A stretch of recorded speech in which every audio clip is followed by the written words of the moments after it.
You're listening to Answering the Call, the official podcast of the 12th Man Foundation. Our show provides listeners with an insider perspective of Texas A&M athletics and its greatest supporters. This podcast will bring you exclusive interviews with coaches, athletes, donors, and the dedicated staff of Aggie Athletics and the 12th Man Foundation. You ready? Let's dive into today's episode. Welcome back to another episode of Answering the Call. I'm your host, Ivy Robinson, and today I'm sitting in studio with Texas A&M Volleyball middle blocker Ifenna Cos-Okpalla. Ifenna, thank you so much for coming on the podcast today. Of course. Thank you for having me.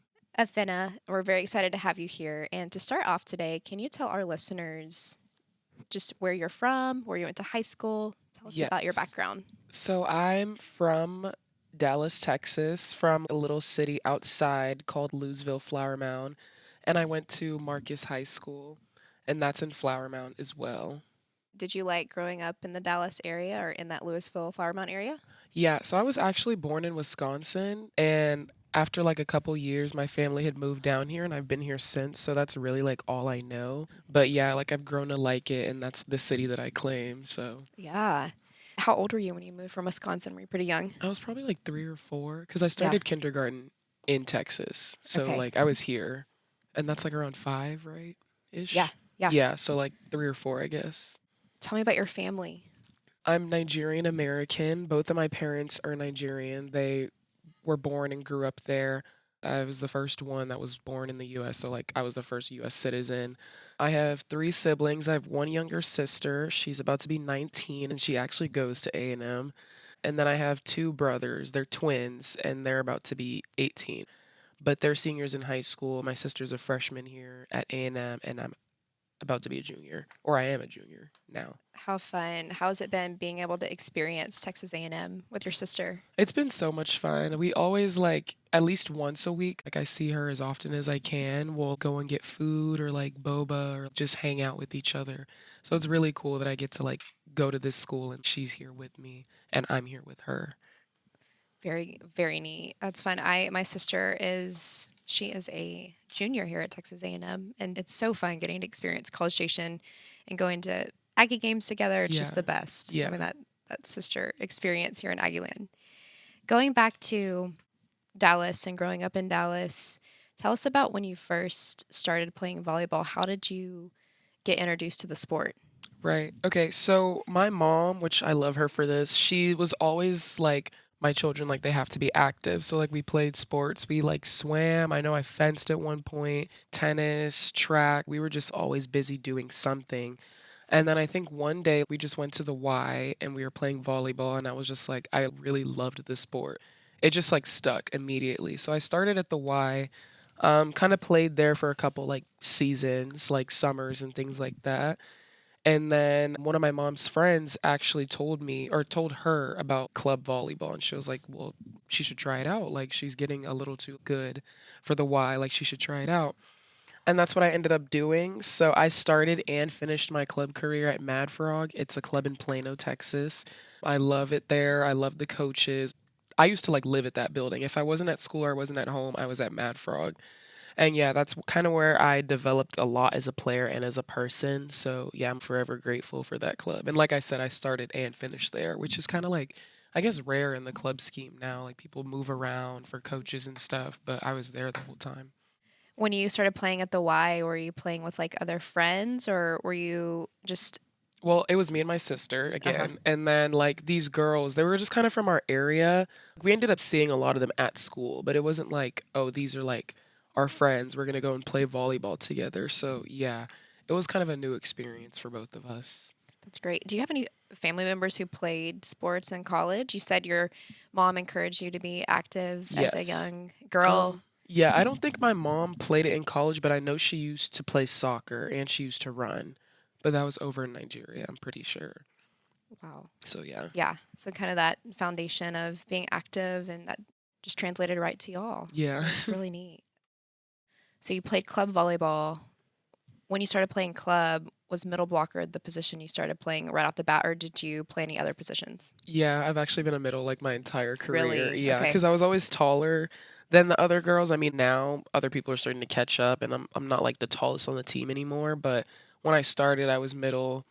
I know Jamie was actually training me on the outside for a bit, and I was passing and doing all this stuff. But other than that, like I've just been a middle. So it's been cool, like doing that and just focusing on one position and just continuously like getting better at it Hmm. instead of like having to like change my skill set because I'm doing something else. You know what I Hmm. mean? Yeah. Yes, yes. So tell us about when you started getting recruited by colleges, what that felt like, and when Texas A&M reached out to you specifically, what was that experience like? Okay, I'm not gonna lie. At first, it was like really scary because I remember like we just came back from nationals, my 14th year, did not do very well. I think we came like 32nd or something. And so we get home and there's mail for me and it's from a school. And I was like, what? Like, what is this? And my mom was like basically explaining it to me. And I was like, oh my gosh, wow, I didn't know that.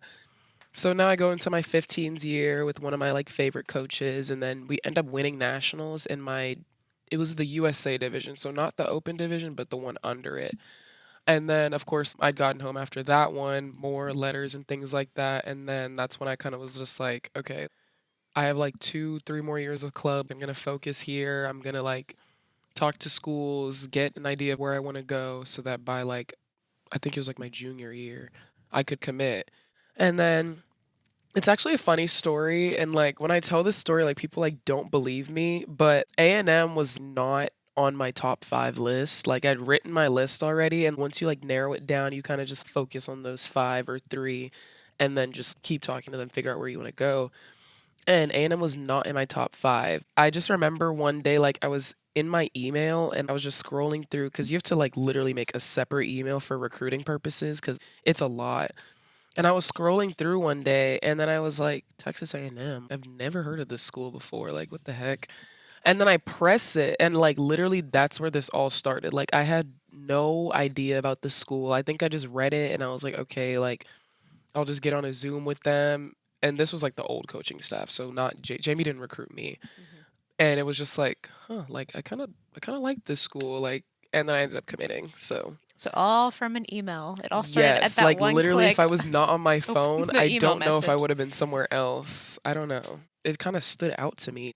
Like I was scrolling through, and I was just like, I stopped, and I was like, Texas A&M, and M, Huh, and yeah, almost like a gut feeling. yeah, yeah. Interesting. When you were on that call, when they were talking about the university and the program, did anything stand out to you that made you think, wow, this could be a good fit for me?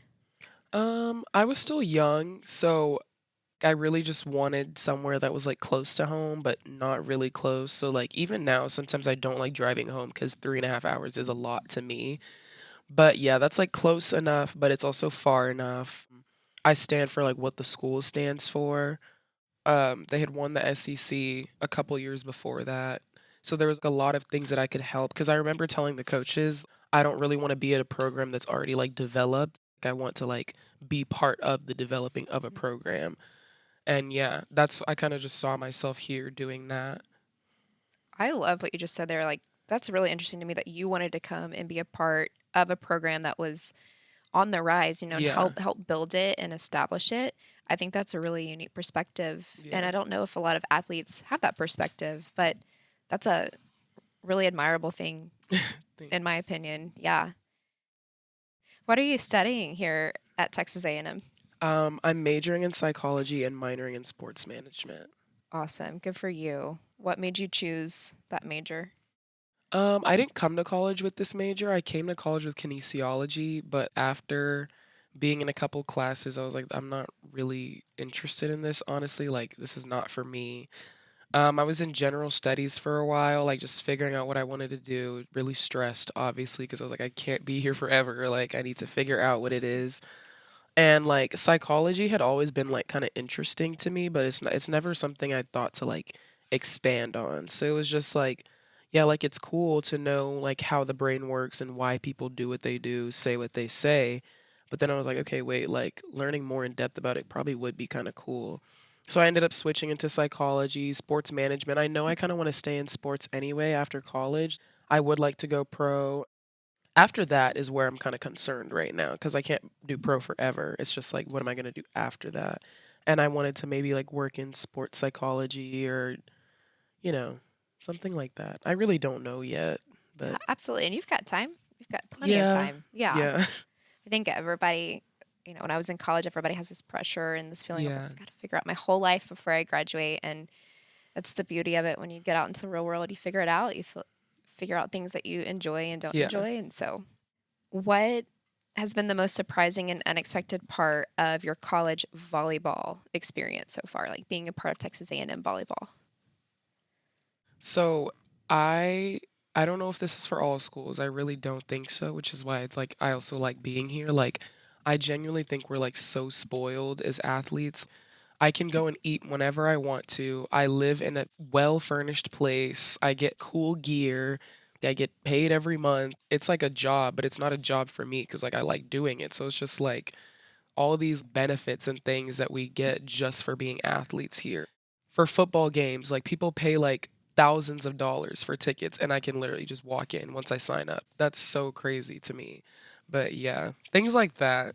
Yeah, having the resources here. Yeah. And I'm glad you brought that up because the 12th Man Foundation, our donors and season ticket holders, Hmm. their contributions help provide resources for student athletes, Yes, for sure. whether it's sports medicine or it's the facilities or it's mental health resources. And so, are there any specific resources that you really have benefited from during your time at Texas A&M? Yes. So actually, I used to struggle with school like my freshman year. I'm a junior now, so it's been a while. But we have this thing called Learning Center, and it's this place where you basically have a mentor and they're like helping you with things in your classes. So I actually, after a while, I didn't need a learning center anymore, but I know I still go there very often to just get work done, to study. So I feel like, and just built that new building. It's really nice. There's a lot of study space. Like I've Yeah, been there the Adam every day. Season Academic and Yes. Wellness Center. I've been Yeah, there every day. Like every time I have work to do, I go there. Because I'm not one that likes to like do work at home because I get really distracted. I can't be in my bed studying. So I go up here and it's like every time I leave here, I know I got something done. So that's yeah. great. Yeah, Yeah. being able to have that place to go and really focus on the academic piece. And we thank all of the donors and season ticket holders who help provide resources and spaces and learning environments where y'all can truly Yeah. thrive Yeah. I agree. because that schedule, Yeah. especially during volleyball season, Yeah. During season. gets difficult, doesn't it? Yeah. Just a little. So, Ifenna, let's go back to when you figured out you were going to receive a scholarship to come to Texas A&M and play here. What did it mean to you to receive that opportunity that would allow you to pursue an education while playing volleyball, the sport you love? It meant a lot to me, honestly, and not even just because it was me. Because back then I was young, I didn't really understand. It meant a lot to me for my mom because of, all the money that she poured in for, because club is not cheap. And I played for 5 years. So that's a lot. That's a good chunk of money that she could have easily put somewhere else.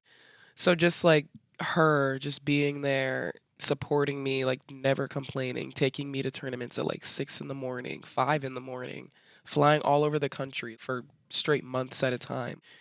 Yeah. I know like yeah, it was nice to me like when I committed, but like I was also like this money that she put towards me is not going to go to waste. So I'm really thankful for everything that she did for me and still does for me. So I've read in articles and have seen in other interviews that you've done that your mom is a huge role model. What are some of the life lessons and values that you learned from her and you think that she instilled in you? honestly, there's like a lot of them. Every time like something happens in my life, I like usually think my mom has said something for this. I just kind of have to remember. Or like if I don't remember, I'll just call her. But yeah, she always tells me to like be myself, be who I am. The people that are right for me will come around. I don't have to be somebody else. I don't have to be someone I'm not just to fit in. She just taught me how to be like a woman, a strong black woman in this society. So I really appreciate her for that in like many ways. Mhm. That's awesome. Mothers, what would we do without them? No, You're the seriously. best. Let's transition a little bit and go back to coming to Texas A&M and coming into the program. When Jamie Morrison became head coach, can you describe what that was like? How it was from your perspective? Were you excited when he became the coach? And can you describe the environment and the culture that he has brought to the program? I actually remember when our old coaching staff left, and it was me and two of my roommates at the time. And we were sitting in our apartment, and we were just like, oh my gosh, guys, like, we're about to find out who our new coach is. What's going to happen? Of course, there were the thoughts of like, oh, is he going to cut me? Is he going to cut us? Like, what's going to happen? And then we finally got on the Zoom with him and met him, and it was like, huh, okay. But yeah, after we practiced with him for a little bit, the culture change was insane. Like Jamie, like he went in volleyball, like he knows what he's talking about. He has worked overseas, worked with USA, just a lot of different things like a lot of coaches have not even touched. So it's like he knows what he's talking about. It's easy to listen to him when he talks and coaches, like he knows what he's talking about. So yeah, just like there was definitely more like competition in the gym. I think other people were like a lot more fired up to like play for a coach who knows what he's talking about. That includes me too. Like I definitely think a lot of my growth happened in my sophomore season, which is the first year that he got here. So, what have you learned from him in terms of blocking and approaching the game from his mindset? So my freshman season, I honestly like was starting to get a little down on myself. Like I would call my mom almost every day like in tears. I didn't know what I was doing wrong. Like I just felt like I wasn't improving as a player, like just none of that. But within like the first 2, 3 months of like Jamie being here, like I could genuinely say that I had taken huge steps. And then starting the season with him, going through all of my sophomore season and like getting the accolades that I did. So yeah, I think that's just a testament of him and the work that he's put in with us and just being 100% committed to us like all the time. So we know we have a coach who cares, who like wants us to get better. Speaking of accolades, according to 12man.com, and I saw an article about this, but this past season, Aggie Volleyball finished the year ranked 10th in the nation in blocks per set. Awesome. You led the team in total blocks. Was that 151? Is that right? While I think also so. pacing the nation in blocks per set all season. That is incredible. And you also tied the SEC record for blocks in a 3-set match in any game with 14 versus Utah State. So Yes. huge accolades, incredible effort from your perspective. How does it feel to know that you are contributing to the volleyball team and the program in this way? It feels really good, honestly, but I just know not that it's not enough, but like there's still more to be done.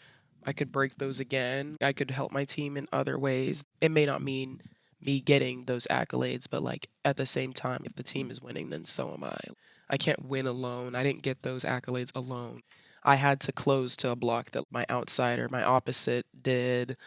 I couldn't get those kills and things like that without my defense and my setters. So it's like, I mean, they're our accolades. It's under my name, but they're ours. Like it's a testament of the team.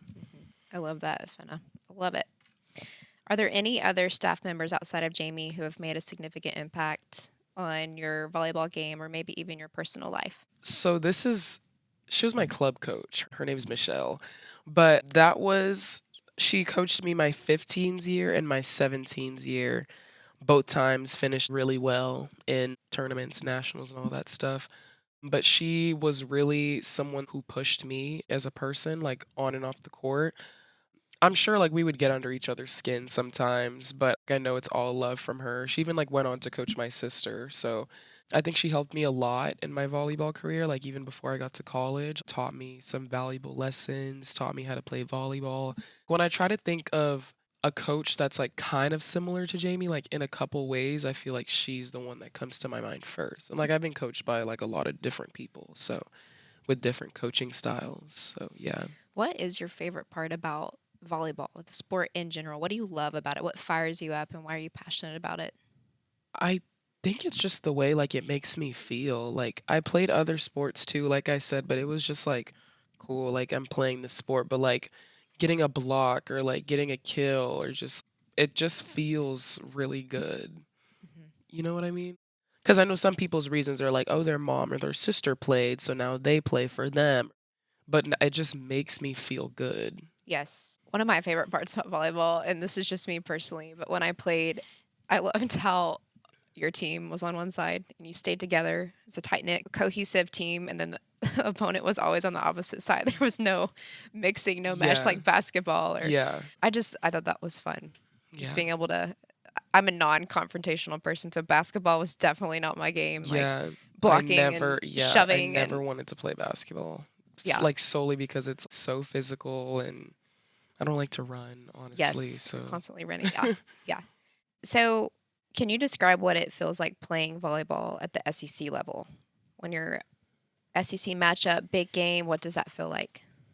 I personally I love the feeling. I'm glad that like I said, I didn't know I was coming to A&M, but I'm glad that I chose a school in the SEC. Like it's very competitive. I don't know if I would want to play like in another conference, honestly. Like just like every team, it could be like the best team in the conference or the worst team in the conference. You never know the outcome.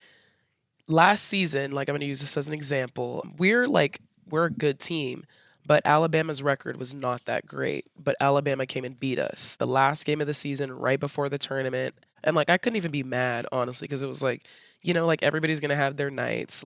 Anything could honestly happen in volleyball. Like, did you see SMU, what they did to Nebraska? You saw what Minnesota did to Texas. Like, it's crazy, honestly. Yes. Yes. Anything can Yeah. happen. And I feel like you have to have the mindset of every game you play, you got to act like it's the biggest Yes. game, the next Yes. biggest game. Never underestimate. Always have to go out, focus on you, focus on the team, and getting the job done, right? Yes. Yeah. So, the volleyball team, I want to bring this up. Y'all went on a foreign tour this past summer to Turkey, Croatia, and Italy. How fun is that? First of all, super jealous. That is so fun. Can you share details about that trip and what was your favorite part? Like you said, it was so much fun. I'm just being in a foreign country, like in a completely different place that I've never been to any of those countries with my team. I think it helped a lot with the team bonding and chemistry for sure. My favorite part would definitely have to be Croatia. We went to this like small, it wasn't like big city like kind of thing. We went to this kind of smaller area. It was like out literally on a lake. The weather was so nice. There were like little cute restaurants and shops and stuff. That was my favorite one. What was the schedule like when y'all were over there? Kind of walk us through the games y'all played, what the schedule was like each day, how long the trip was. Yes. So we were there for 9 or 10 days, I believe. Obviously, with the timing change and everything, that was kind of weird because I know when we first got to Turkey, I know the first night was awful for everyone. Everybody was awake. It was so much. But yeah, I know we did a lot of sightseeing, but we played a lot of volleyball too, which was cool. Playing teams that are like not from the US, like just seeing their different playing styles was like, really fun. It was interesting to watch and play against. I just think that the trip overall, like in general, was a good thing for the team. Like I said, we're more cohesive now. We play better volleyball. We got to experience that kind of thing. It was cool. I'm just curious personally, what was like a major difference between how those foreign teams played the game, like maybe their defense or serve receive versus traditional, style over in America? What was kind of Right. something that stood out to you? I think what stood out to me was just watching them. So, like, obviously, I would play and I'm a middle, so I rotate out. Just watching them and how simple the game was. Like, it was just like, not that America, like, does too much, but like, it was just so simple. We would like hit, they would already like be there. Like, they just played, like, it was strategic almost kind of. And Jamie takes a lot out of that because he worked overseas. And like, you can tell in our play, we play a lot cleaner. We're not like kind of all over the place. I wouldn't say we're like a completely scrappy team because we're already there. So we don't need, you know what I mean? Yeah, like clean fundamental Yeah, volleyball. yeah, Yes, fundamentally, getting yeah. back to the basics. Yeah, very neat. So, Ifenna, going back to your accolades, I know that you and Logan Lednicki were named to the 2024 USA Volleyball Women's Collegiate National Team. And as a part of that team, you got to practice alongside the U.S. Olympic Women's Volleyball Team in, was it California? Yes, Anaheim. Anaheim. Can you share what that experience was like? I'm sure that was just It was, outstanding. yes, it was so much fun just playing volleyball, like competitive volleyball with the best girls in the country. It was such an experience and also just getting to experience that on my birthday. Like my birthday was I think the second to last day or something while we were there. Just celebrating something like that, like with people I didn't even really like know well, but kind of were just family. Like we're all here for like a week together, like I made a lot of new friends. I know a lot of people like across the US now. So that's cool. Like if we ever see each other like on the other side of the net, it'll Mhm. be fun. But yeah, it was a great experience, honestly. Did you learn anything from that experience? Like, what was your biggest takeaway? At the end of the day, like, I mean, volleyball is just a game. Personally, like, I tend to dwell on my mistakes because I like to play perfect volleyball, but that's not a thing, which is what I'm learning now. Just being okay with making mistakes, making errors, because that's really where growth comes from. Like, if you're perfect, there's no more room for growth. So, yeah, just understanding that it's a process, it's not like a destination that you reach. Mm-hmm. Mm-hmm. A process and absolutely not a destination. That's for sure. How do you foster that positive mindset when maybe you have a tough game or you just feel like you're having a hard week? What do you reinforce to yourself, or what tactics do you use to stay positive and to remind yourself that this is a process and you're growing Yeah. constantly? I like to breathe, first of all, like usually 2 or 3 deep breaths, and I'll close my eyes. But then also remember, like a year ago today, how different of a player I was, and like I had to fail to get to where I am now. So just remembering, like, if I want to keep getting better, like I say I do, I'm going to have to keep messing up over and over and over and over again, like as many times as it takes until I get it. Something someone told me one time is failing is your first attempt in learning. And so Yeah. anytime that I'm like personally beating myself up over something, I just remember like, hey, if you fail, it's part of the learning process. It's Yeah. part of growing and getting to a better point and becoming a better individual, professional, whatever it may be. Yeah. So, Like you can't succeed without failing. So right. Okay, if you could pick one word to describe the volleyball team dynamic this year, what would it be and why? I would say competitive. So I mean, there's obviously only 6 people can be on the court at a time. It's just how it works. But I think that any 6 could honestly be out there at any point. Everybody's competing, not to like necessarily beat out their teammate, but you're making your teammate better as you're getting better. So at any given point in time, if you're not playing the greatest, somebody else can come in and play for you. And like, it was just, you would just be like happy for them, happy for the team. I mean, it's not a solo effort. So it's just like knowing that if I'm not playing my greatest and I need to come off the court because either like I just need a break, I need just whatever the reason may be, somebody else can come in and fill that role exactly as needed without it being like a, oh, like it's such a stark difference between the two. So I like that about our team. Like Jamie likes to say that we're a deep team. There's 6 people on the court, but there's 9 more people on the bench that are know exactly how to do what the 6 on the court are doing as well. So just knowing that and having them behind us, like basically just ready to come in at whatever point is just Hmm. really nice. Just knowing that. That's great. It sounds like having that confidence in your teammates, knowing that the next man up is going to contribute and play to the best of their ability, and they're Mhm. prepared to do that. And like you Yes. said, it's very competitive, that everybody's prepared, everybody's ready to make their mark Hmm. and contribute Yeah. whenever their time is to Comes step on the court. exactly. Yeah. Yeah. So, Ifenna, what are your personal goals for this season? Personal goals, I would say, I mean, who doesn't want to like beat their own record again? That would be cool if I did, but like also if I didn't, that's fine. Yeah, I wouldn't say that I have any like goals that I want to like work towards. I kind of just want to like contribute to the team and just get points, and whenever those come, they'll come. It's not like I want to be like defensive player of the week or like I want to be SEC player of the year. I mean, those will come whenever they come, but I kind of have to put the work in to be able to like earn those accolades because that's what it is. Like they're not given to you, you have to earn them. Hmm. So yeah, just earning whatever it is. Going back to something you said earlier, how the passion and the fan support is just off the charts here at Texas A&M. What does it mean to you to have the support of the 12th man and donors and season ticket holders who show up to y'all's games and really support? What does it mean to you? Right. It means so much, honestly, and I think that's what makes Reed one of the hardest places to play is just knowing that when you come in, there's a good number of people because we've drawn some really good crowds for volleyball games, even like non-conference games. Just like knowing that they're there supporting us, like they're here for us. They're not there to just watch volleyball, like they're there to watch us play. So just knowing that, playing for them, like Jamie sometimes says, like we're kind of in the entertainment industry, like we are putting on a show for people. And I know even talking with the team sometimes, like pregame, it's like, okay, let's go out there and put on a show. Like these people want to see a show. Let's play good volleyball.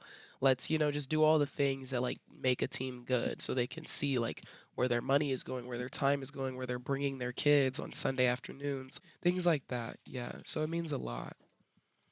The support of the 12 man is just unmatched, and Yeah. it's really fun to see that support on full display on game days.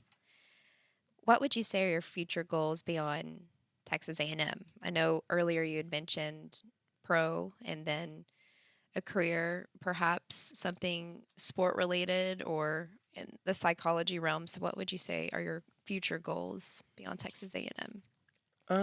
The kind of person that I am, I'm not good at answering these questions, but like here's why. I don't like to have anything necessarily planned out because I know how sometimes people plan things out and things don't go that way and then they kind of just like spiral or they just don't want to do anything anymore. I have like a general like outline of what I'd want to do by like a certain age or time, but I don't have, oh, I need to graduate college by this age. 6 months later, I have to do this, then this time this, because I feel like that just puts a lot of like stress on And you. pressure. Yes. So it's just like, also, this is like life. You only get one. So it's just doing everything that you can, without making this sound so gruesome and stuff. I mean, it's life. It's your life. You only get one. Just like So you literally live it. take a Yeah. more day by day approach, live Yes. life to the fullest. Yeah. Be appreciative of the season that you're in right now, and don't Exactly. stress about Yeah. what's The to come. future. Yeah, exactly. Yeah. Yeah. What makes you proud to be an Aggie? I think all of the work that I've put in here just makes me proud to like wear this name and this school on my back. All of the work my teammates put in, how they pour into me and I pour into them. So we're, all working towards the same goals. I think that also makes me proud to be here. I think the culture of the school also makes me proud to be here, even though I was kind of like on it earlier about like how it was kind of weird to me at first.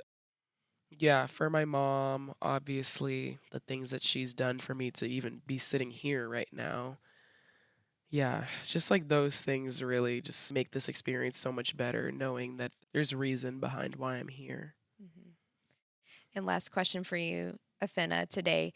If there's a young volleyball player out there who's considering, maybe they're in club and they're considering pursuing volleyball on a collegiate level, what would be your message of encouragement to them to keep at it and to pursue their dreams? Yes, like honestly, just chase your dreams. If you think it, you can probably do it. So it's just knowing like if I'm like, oh, I really want to play like collegiate volleyball, I really want to do this. There is a way to get there. It's just like, are you willing to put in the work and the time? And it's going to be really hard some days. Because even now, like it's really hard sometimes. But just remembering like your goal, like your why, like Jamie says, there's a reason why you started this.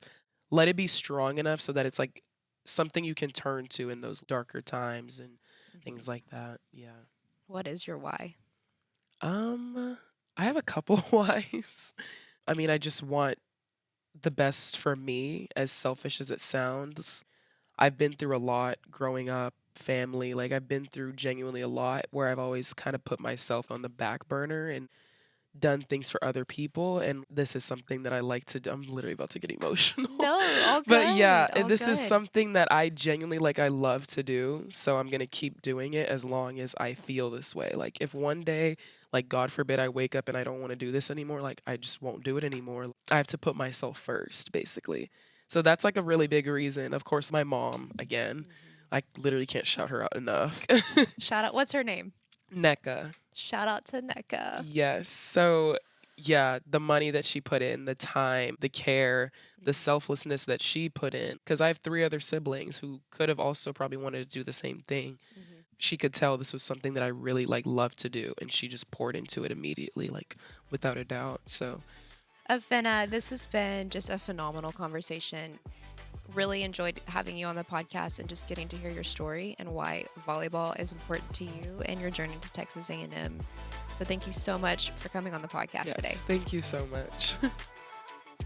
Thank you for joining us for another episode of Answering the Call, the official podcast of the 12 Man Foundation. A special shout out to our incredible podcast producer, Megan Hoffman, and to 12 Man Productions for their generous use of this studio. We also would like to extend our heartfelt gratitude to every donor and every season ticket holder for always answering the call through loyal support of Texas A&M athletics and our student athletes. We will be back soon with more content. Thanks, and gig 'em.